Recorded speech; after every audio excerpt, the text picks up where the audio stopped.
Amerika ang pangunahing kalaban ng Iran sa digmaang ito. Pero nang magsimulang bumagsak sa Bahrain ang mga missile ng Iran, hindi lamang isang base militar ng Amerika ang nailagay sa panganib. Nadamay rin ang mismong bansang kinaroroonan nito. Noong February 2026, direktang nakipagdigma ang Amerika at Israel sa Iran.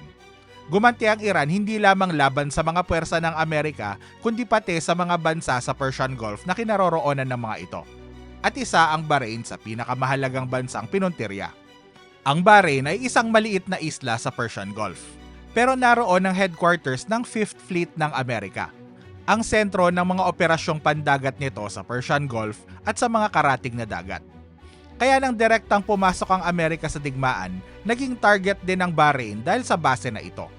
May mga missile at drone na naharang sa himpapawid nito habang may ilang pag-ataking tumama sa mga gusali at mahahalagang pasilidad sa bansa. Pero may isa pang dahilan kung bakit mas delikado ang pagdating ng digmaan sa Bahrain. Bago pa man bumagsak ang unang missile, matagal nang nahahati ang bansa dahil sa mga hidwaang politikal at panrelihiyon. Kaya hindi lamang tungkol sa mga base militar ng Amerika ang kwentong ito. Tungkol din ito sa kung paano pinalala ng digmaan laban sa Iran ang matagal ng pagkakahati sa loob ng Bahrain.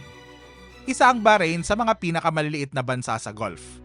Malapit ito sa Iran pero hindi ito tulad ng Saudi Arabia na may malawak na teritoryo, malaking populasyon at mas malakas na militar para ipagtanggol ang sarili.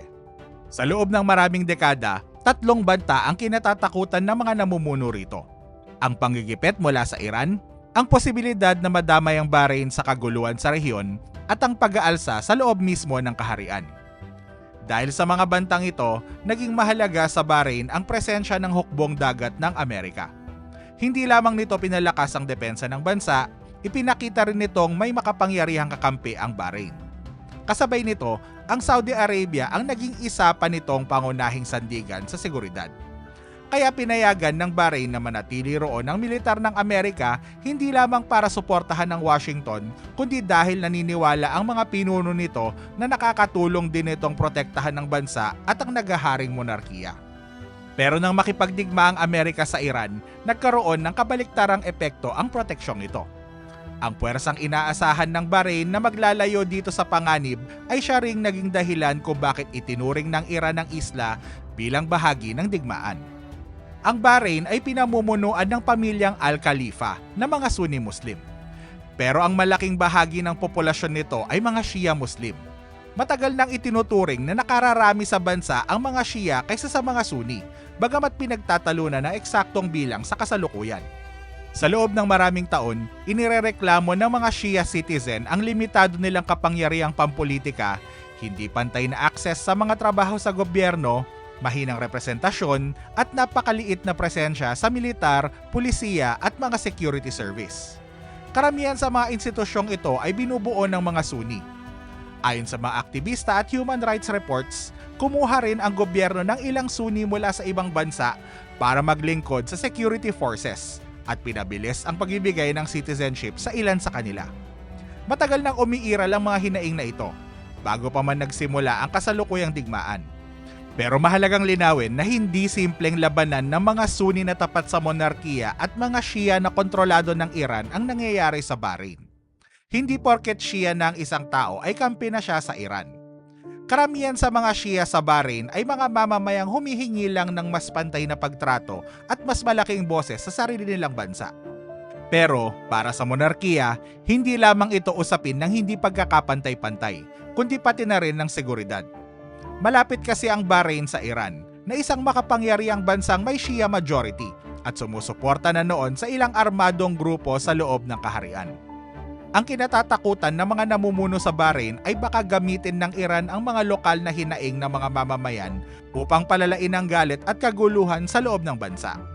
Nang umabot sa Bahrain ng Arab Spring noong 2011, napuno ng mga demonstrador ang mga lansangan ng bansa. Karamihan sa mga sumali sa kilusan ay mga Shia na humihingi ng reformang pampolitika at mas malaking representasyon sa pamahalaan. Itinuring ng monarkiya ang kilos protestang ito bilang banta sa pananatili nito sa kapangyarihan. Bilang tugon, tumawid sa tulay na nagdurugtong sa Saudi Arabia at Bahrain ang mga puwersang pinamumunuan ng Saudi at marahas na sinupil ang pag-aalsa. Sa mga sumunod na taon, lalo pang pinaghigpitan ng oposisyon. Ang ilang partido ay binuwag habang ang iba naman ay tuluyang pinagbawal. Isinisi ng gobyerno sa Iran ang kaguluhan. Pero sa sariling investigasyon ng Bahrain na isinagawa ng isang komisyong itinalaga mismo ng hari, walang nakitang malinaw na ebidensyang ang Iran ang nagpasimula ng pag-aalsa. Ayon sa nanguna sa investigasyon, sinubukan ng Iran na samantalahin ang kaguluhan sa pamamagitan ng propaganda.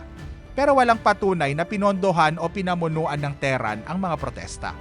Sa madaling salita, sinalungat ng sariling investigasyon ng gobyerno ang isa sa pinakamahalagang paratang nito. Gayunpaman, nakumbinse ng pag-aalsa ang monarkiya na maaaring maging banta sa estado ang malawakang protesta. Mula noon, kapag may malawakang pagkilos ang mga Shia, madalas itong pinaghihinalaan ng monarkiya na may kaugnayan sa Iran, kahit walang sapat na ebidensya. Kaya nang umabot sa Bahrain ang digmaan laban sa Iran noong 2026, muling lumitaw ang takot na yon. Noong magsimula ang digmaan, napatay ng Amerika at Israel ang supreme leader ng Iran na si Ayatollah Ali Khamenei, ang pinakamataas na pinuno ng bansa.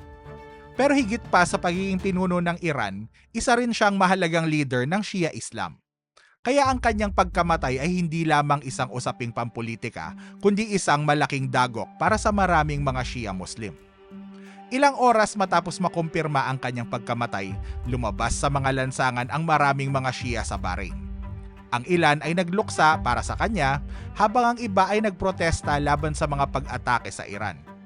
Nagkaroon ng mga demonstrasyon at pagtitipong pangrelihiyon habang dumarami rin ang mga post online.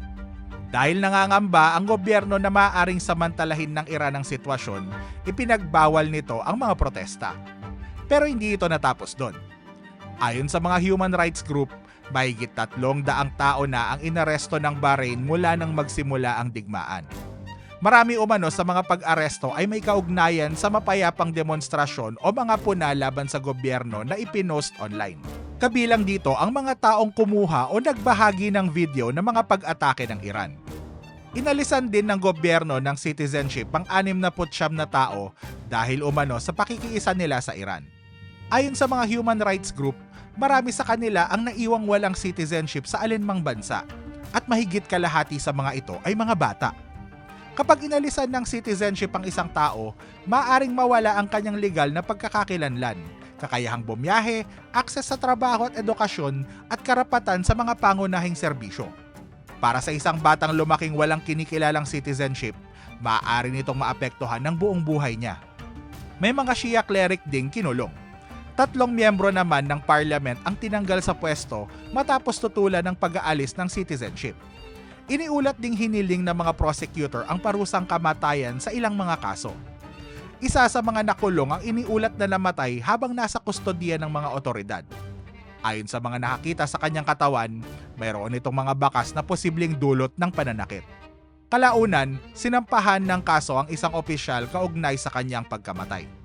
Hindi ibig sabihin nito na walang ginawang labag sa batas ang lahat ng mga inaresto.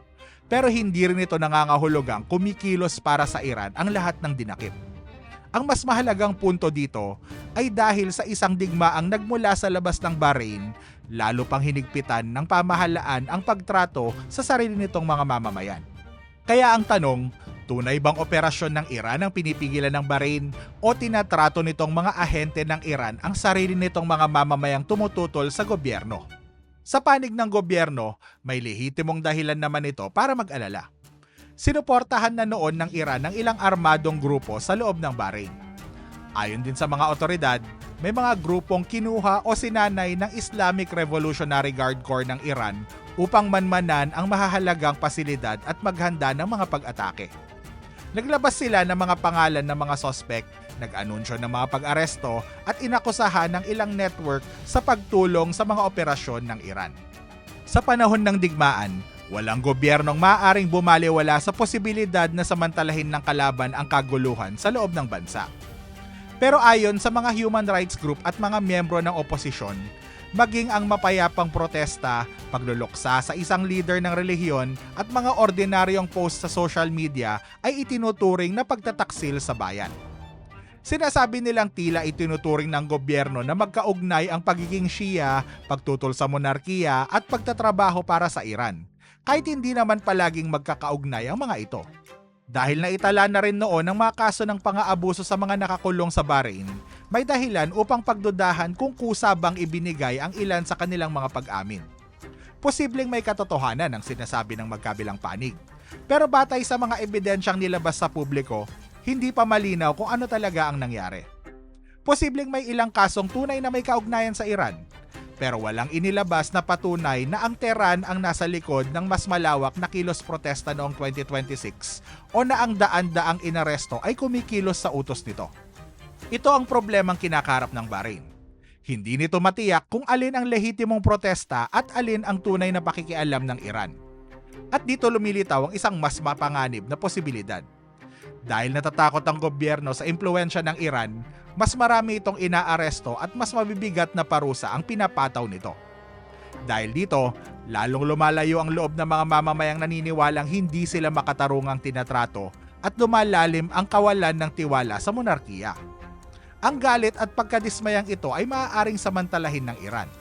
Dahil dito, lalo namang natatakot ang gobyerno at mas hinihigpitan pa nito ang mga mamamayan. Maaaring makatulong ang mga paghihigpit upang mapigilan ang paniniktik, mga armadong grupo at pananabotahe. Pero kung pati mapayapang protesta ay ituturing na pagtataksil, maaari nitong palalimin ang mismong mga hinaing na gustong gamitin ng mga kalaban ng Bahrain.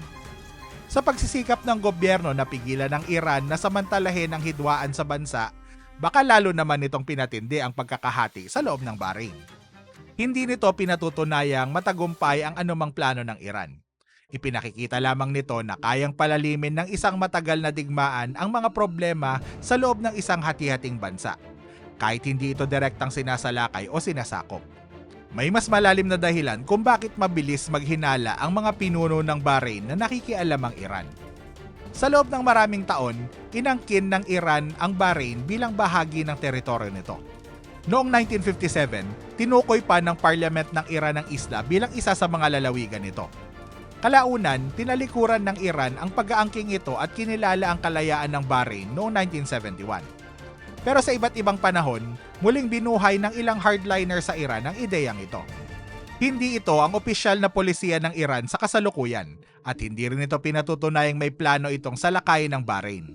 Pero nakakaapekto ang kasaysayang ito sa paraan ng pagtingin ng mga pinuno ng Bahrain sa mga banta mula sa Iran, sa mga protesta ng mga Shia at sa mga pahayag tuwing may digmaan. Lahat ng ito ay nangyayari sa isang bansang napakaliit ng puwang para magkamali. Maliit ang Bahrain at magkakalapit lamang ang mga base militar, komunidad at mahahalagang pasilidad nito.